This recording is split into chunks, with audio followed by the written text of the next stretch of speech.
যদি আপনাদের ভারতের সবথেকে বড় ব্যাংক স্টেট ব্যাংক অফ ইন্ডিয়াতে অ্যাকাউন্ট থাকে, তাহলে সেক্ষেত্রে স্টেট ব্যাংক অফ ইন্ডিয়ার অ্যাকাউন্ট হোল্ডারদের জন্য তিনটি বড়সড় আপডেট।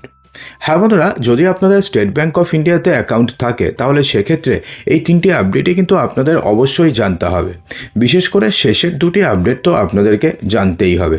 তো সেক্ষেত্রে চলুন আর সময় নষ্ট না করে আমরা এক এক করে জেনে নিই যে কী কী নতুন আপডেট জারি হয়েছে state bank of India account হোল্ডারদের জন্য, এবং এই নতুন আপডেটগুলো কবে থেকে কার্যকর হবে এবং এর ফলে আপনাদের কী কী সুবিধা হবে এবং এর ফলে আপনাদের কী কী অসুবিধা হবে।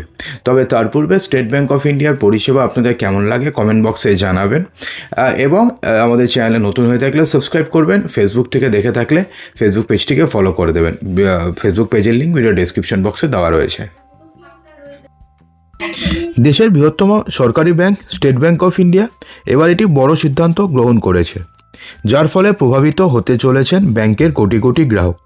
দেখুন, মূলত স্টেট ব্যাংক অফ ইন্ডিয়ার তাৎক্ষণিক অর্থ স্থানান্তর পরিষেবা, যা আগে কার্যত বিনামূল্যে ছিল, সেটি এখন আরও ব্যয়বহুল হতে চলেছে। অর্থাৎ আপনি যদি অনলাইনে আইএমপিএসের মাধ্যমে আপনি যদি প্রচুর পরিমাণ অর্থ স্থানান্তর করেন, সেক্ষেত্রে এই সুবিধা এখন থেকে আর আপনি বিনামূল্যে পাবেন না। ঠিক আছে, যেই সুবিধাটি আগে সম্পূর্ণভাবে বিনামূল্যে ছিল সেটা আর বিনামূল্যে থাকবে না। আগামী 15ই ফেব্রুয়ারি 2026 থেকে এসবিআই অনলাইন আইএমপিএস লেনদেনের উপরে একটি সার্ভিস চার্জ লাগু করবে, এবং এই চার্জ 25,000 টাকার বেশি যদি আপনি লেনদেন করতে চান আইএমপিএস অর্থাৎ ইনস্ট্যান্ট মানি যদি আপনি পেমেন্ট সার্ভিসে যদি করতে চান, তাহলে সেক্ষেত্রে তার ক্ষেত্রে এটি প্রযোজ্য হবে। দেখুন, আগের সিস্টেমটি কেমন ছিল সেটা আগে বুঝে নিন, তারপরে জেনে নেবেন যে এখন সিস্টেমে কী কী চেঞ্জেস হয়েছে। দেখুন, এসবিআই গ্রাহকরা কোনো চার্জ ছাড়াই আগে অনলাইনে আইএমপিএসের মাধ্যমে 5 লক্ষ টাকা পর্যন্ত স্থানান্তর করতে পারতেন। ইন্টারনেট ব্যাংকিং হোক কিংবা ইয়োনো অ্যাপ হোক, আগে কোনো অ্যামাউন্টের জন্য কোনো ফিস ছিল না। অর্থাৎ আপনি যদি ইন্টারনেট ব্যাংকিংয়ের মাধ্যমে অথবা ইয়োনো অ্যাপের মাধ্যমে যদি আপনি টাকা ট্রান্সফার করতে চাইতেন, তাহলে কোনো অ্যামাউন্টের জন্য কোনো নির্দিষ্ট ফি ছিল না। তবে নতুন নিয়ম কার্যকর হওয়ার সঙ্গে সঙ্গে এই সুবিধাটি আরও ব্যয়বহুল হতে চলেছে।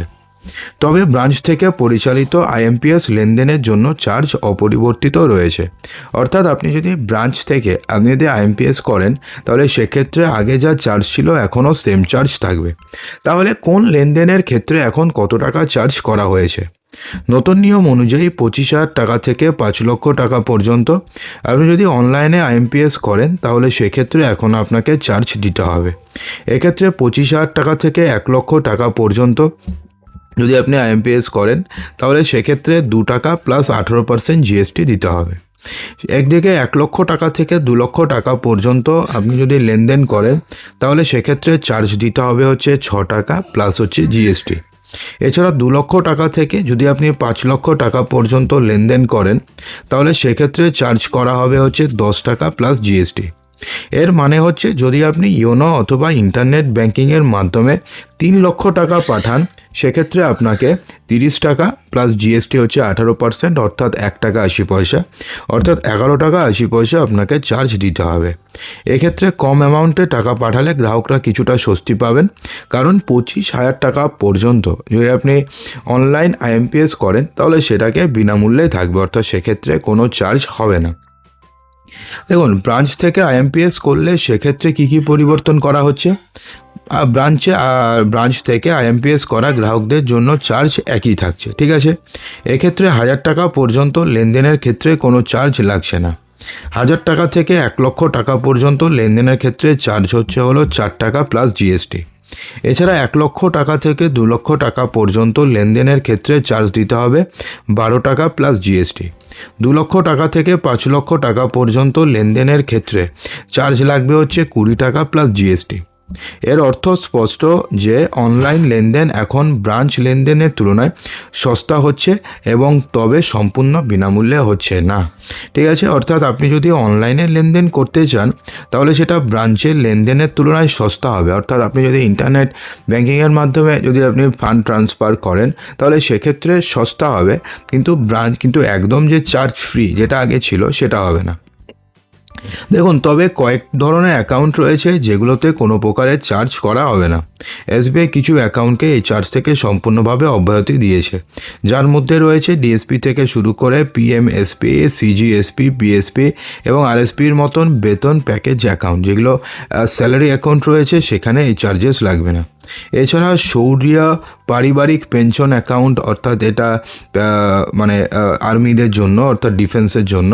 SBI Rishta family savings account, CSP, SGCP, SUSP account এই চার্জ থেকে অব্যাহতি পাবে। এমত অবস্থায় যদি আপনার অ্যাকাউন্ট এই বিভাগগুলির মধ্যে পড়ে, তাহলে সেক্ষেত্রে অনলাইনে আপনি যদি টাকা ট্রান্সফার করতে চান, তাহলে সেক্ষেত্রে আপনাকে কোনো চার্জেস দিতে হবে না। এখন বন্ধুরা, শুধুমাত্র যে দুঃসংবাদ তেমনটা নয়, যদি আপনাদের স্টেট ব্যাঙ্ক অফ ইন্ডিয়াতে অ্যাকাউন্ট থাকে, তাহলে সেক্ষেত্রে কিছু সুখবরও রয়েছে। হ্যাঁ বন্ধুরা, সিনিয়র সিটিজেনদের জন্য সুখবর। স্টেট ব্যাঙ্ক অফ ইন্ডিয়াতে যদি আপনারা ফিক্সড ডিপোজিট করতে চান, তাহলে সেক্ষেত্রে আপনারা বর্তমানে আগের থেকে বেশি ইন্টারেস্ট রেট পাবেন। হ্যাঁ বন্ধুরা, স্টেট ব্যাঙ্ক অফ ইন্ডিয়ার বেশ কয়েকটি স্কিম রয়েছে। সেই তালিকাতে রয়েছে অমৃত বেস্টি এবং উইকেয়ার। এখানে যদি সিনিয়র সিটিজেনরা বিনিয়োগ করেন, তাহলে সেখান থেকে সিনিয়র সিটিজেনরা বাড়তি সুবিধা পেয়ে যাবেন। দেখুন, শুধুমাত্র যে সিনিয়র সিটিজেনরা পাবেন তেমনটা নয়, আপনি যদি জেনারেল কাস্টমার হয়ে থাকেন, সেক্ষেত্রে আপনারাও বাড়তি সুবিধা পেয়ে যাবেন। দেখুন, এসবিআই ফিক্সড ডিপোজিটে যদি জেনারেল সিটিজেনরা বিনিয়োগ করেন, তাহলে পাবেন 6.40% হারে সুদ। যদি সিনিয়র সিটিজেনরা বিনিয়োগ করেন, তাহলে সেক্ষেত্রে 6.90 পাবেন, এবং এক্ষেত্রে আপনি 3 কোটি টাকা পর্যন্ত আপনি ফিক্সড ডিপোজিট করতে পারবেন। এসবিআই আরেকটি স্কিম রয়েছে, যার নাম হচ্ছে অমৃত বেস্টি। জেনারেল সিটিজেনরা পাবেন 6.40% সুদ, এবং সুপার সিনিয়র সিটিজেনরা যারা রয়েছেন, অর্থাৎ যাদের বয়স 80 বছরের ওপরে, তারা পাচ্ছেন 6.95% সুদ, এবং এর সময়সীমা হচ্ছে 444 দিন। দেখুন, স্টেট ব্যাংকের না আরেকটা স্কিম রয়েছে, যেটা হচ্ছে উইকেয়ার। এক্ষেত্রে আপনি 5 বছর থেকে শুরু করে 10 বছর পর্যন্ত লক ইন পিরিয়ডে আপনি বিনিয়োগ করতে পারবেন। এখানে যে কেউ বিনিয়োগ করলে এখান থেকে তারা 7.05% সুদ পাবেন, কিন্তু এখানে কিন্তু লক ইন পিরিয়ড রয়েছে, অর্থাৎ এই পিরিয়ডের মধ্যে আপনি টাকা তুলতে পারবেন না, এবং বাকি যেগুলো বললাম সেগুলোতে আপনি যে কোনো দিন টাকা তুলতে পারবেন। ঠিক আছে। দেখুন, এসবিআই নন কলেবল টার্ম ডিপোজিট যদি বিনিয়োগ করেন, তাহলে সেক্ষেত্রে আপনি 1 কোটি টাকা থেকে শুরু করে 3 কোটি টাকা পর্যন্ত রাখতে পারবেন। এর সময় রয়েছে হচ্ছে 4 বছর। এখানে জেনারেল সিটিজেনরা পাবেন 6.55% সুদ, এবং অন্যদিকে সিনিয়র সিটিজেনরা পাচ্ছেন 7.05% সুদ। আরেকটা স্কিম রয়েছে, এসবিআই প্যাট্রোনেসে যদি বিনিয়োগ করেন, তাহলে সেটি সুপার সিনিয়র সিটিজেনদের জন্য কিন্তু একটা বিরাট সুযোগ। তার কারণ, যদি আপনাদের বয়স 80 বছরের উপরে হয়ে থাকে, তাহলে সেক্ষেত্রে আপনারা পেয়ে যাবেন 6.90% সুদ। জেনারেল সিটিজেনরা পাবেন 6.40, এবং নর্মাল সিনিয়র সিটিজেনরা এবং সুপার সিনিয়র সিটিজেনরা পাবেন হচ্ছে 7.05% সুদ। দেখুন, এখানে কিন্তু অনেকগুলো রয়েছে যেখানে ধরুন একটু বেশি সুদের হার, কিন্তু মনে রাখতে হবে যেখানে সুদের হার একটু বেশি, সেখানে কিন্তু লক ইন পিরিয়ড রয়েছে। লক ইন পিরিয়ড মানে অত বছরের জন্য তো আপনাকে টাকাটিকে রাখতে হবে।